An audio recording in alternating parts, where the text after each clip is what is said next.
চলো আজকে বৃষ্টি ওয়েদারে তোমাদের খিচুড়ি বানিয়ে দেখায়।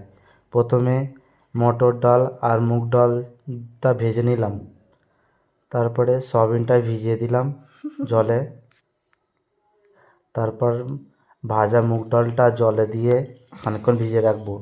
তারপর তেল দিয়ে সয়াবিনটা ভাজবো লাল লাল করে।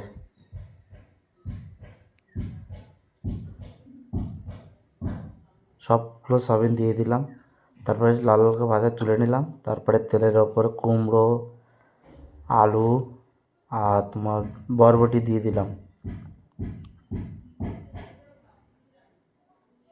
তারপরে আমার খিচুড়ি প্রায় হয়ে এসছে, হালকা জল কমলেই আমি গরম মশলা দিয়ে খিচুড়িটা নামিয়ে নিলাম। তারপরে এই খাওয়ার সময় গরম গরম বেগুন আর খিচুড়ি দিয়ে খেতে বসে গেলাম।